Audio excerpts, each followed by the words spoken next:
ಸತ್ಕಾರ್ಯವನ್ನು ಮಾಡ್ತಕ್ಕಂಥ ಒಂದು ದಿನ ಇದು. ಇವತ್ತು ಅದು ವಿಶೇಷವಾಗಿ ಶಾಲಾ ಮಕ್ಕಳಿಗೆ ಒಂದು ಏನು ಇಡೀ ನಾವು ದಾವಣಗೆರೆ ಅಲ್ಲ ರಾಜ್ಯದಲ್ಲೇ ಶಾಲೆಯ ಕೊಠಡಿಯ ಕೊರತೆ ಅಂತಕ್ಕಂಥದ್ದು ನಾವು ಎಲ್ಲ ಕಡೆಗೆ ಸಹ ನಾವು ಅದನ್ನು ಕೇಳಿ ನಾವು ಅದನ್ನ ಪೂರೈಸೋಕ್ಕಾಗ್ತಾ ಇಲ್ಲ ನಮ್ಮ ಕಡೆ. ಆದರೆ ಉಳ್ಕೋಟೆ ಗ್ರಾಮಕ್ಕೆ ಬಂದು ಒಬ್ಬ ವಿಶೇಷ ಆಹ್ವಾನ ಇತ್ತು ನಮ್ಮ ಬಂದು ಇವತ್ತು ನಮಗೆ 4 ಕೊಠಡಿ ಕೊಟ್ಟಿದ್ರಂದ್ರೆ ಇದಂಥ ಸತ್ಕಾರ್ಯ ಯಾವುದೂ ಇಲ್ಲ ಅಂತಕ್ಕಂಥದ್ದು ನಾನು ಹೇಳ್ಕೊಳ್ತೇನೆ. ಈ ಒಂದು ಕಾರ್ಯಕ್ರಮದಲ್ಲಿ ಭಾಗವಹಿಸಿರ್ತಕ್ಕಂಥ ನಮ್ಮ ಜಿಲ್ಲೆಯ ದಕ್ಷ ಅಧಿಕಾರಿಗಳು ಅವ್ರಿಗೆ ಹೇಳಿದರು, ಈ 31 ಎಕರೆನ 22 ದಿನ ಮಾಡ್ತಾ ಇದ್ರು. ನಾವು ಒಂದೇ ಹೇಳಿ ತ್ಯಾವಿಗಿದ್ರು ಮುರಾರ್ಜಿ ಶಾಲೆ ಅಲ್ಲಿ ಒಂದು ಸ್ವಲ್ಪ ವಸತಿ ಇಲ್ಲ, ಅದನ್ನ ನೀವು ಮಾಡಲೇಬೇಕು ಸರ್ ಅಂತಂದ ತಕ್ಷಣ ಹಣ ಮಾಡ್ಬೇಕಂತಂದೆ.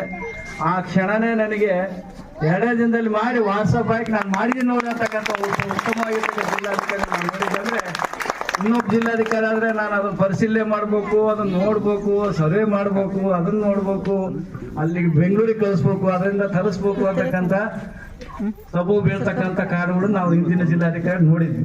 ಆದರೆ ಅವರಲ್ಲಿ ಮನಸ್ಸಿನಲ್ಲಿ ಎಷ್ಟು ವಿಶಾಲ ಹೃದಯತೆ ಇದೆ ಅಂದ್ರೆ, ಒಂದು ಶಾಲೆ ಕಟ್ಟಬೇಕಾದ್ರೆ ನಾವು ಅದಕ್ಕೂ ಅಂತ ಮುರಾರ್ಜಿ ಶಾಲೆಗೆ ನಾವು ಧಕ್ಕೆ ಆಗಬಾರ್ದು, ಅದು ಮಾಡ್ತೀನಿ ಅಂತಕ್ಕಂಥ ಮಾಡಿ ಅದನ್ನ ಖಾತೆಯನ್ನು ಸಹ ಸಮಾಜೀಕರಣ ಇಲಾಖೆ ಹಸ್ತಾಂತರ ಮಾಡ್ತಕ್ಕಂಥ ಒಬ್ಬ ಉತ್ತಮವಾಗಿರ್ತಕ್ಕಂಥ ಜಿಲ್ಲಾಧಿಕಾರಿಗಳು ಇವತ್ತು ನಮಗೆ ಸಿಕ್ಕ ಪುಣ್ಯ ಅಂತಕ್ಕಂಥ ಮಾತನ್ನು ಹೇಳಿ ಬಯಸ್ತೇನೆ.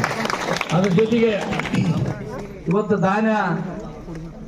ಇವತ್ತು ಯಾರೋ ನಾವು 10 ರೂಪಾಯಿ ಕೊಟ್ಟು ಭಾರಿ ದಾನ ಮಾಡಿದಂತ ದೇವಸ್ಥಾನ ಮುಂದೆ ದೊಡ್ಡ ಬೋರ್ಡ್ ಹಾಕ್ಯಂತ ಒಂದು ಪ್ಲಾಸ್ಟಿಕ್ ಬೋರ್ಡ್ ಮಾಡಿ ಅದ್ರ ಕೆಳಗೆ ನನ್ನ ದಾನಿ ಅಂತಂದೇಳಿ ಬಸವಂತಪ್ಪ ದಾನಿ ಅಂತಂದೇಳಿ ಒಂದು 150 ರೂಪಾಯಿ ಖರ್ಚಿದ್ದ ಬೋರ್ಡಿಗೆ ಅಂತ ದಾನ ಕೊಟ್ಟು ಪ್ರಚಾರ ಮಾಡ್ಕೊಂಡಿರ್ತಾರೆ. ಆದ್ರೆ ಎಲೆ ಮೇಲೆ ಕಾಯಾಗಿ ಮಾಡ್ತಕ್ಕಂಥ ಒಬ್ಬ ದಾನಿ ಅದರಂದ್ರೆ ನಮ್ಮ ಬ್ರಿಡ್ಜ್ ಕಿಶೋರ್ ಅವರು, ಪ್ರಧಾನರವರು, ಅವರ ಕುಟುಂಬ, ಮಾನ್ವಿ ಮೇನಮ್ ಅವರು ಇಂಥ ಒಂದು ಒಳ್ಳೆಯ ಕೆಲಸವನ್ನ ಮಾಡ್ಕೊಂಡು ಬರ್ತಾ ಇದ್ರೆ ಅವರು ಸಹ ಈ ಒಂದು ಕಾರ್ಯಕ್ರಮದಲ್ಲಿ ಭಾಗವಹಿಸಿದ್ರೆ.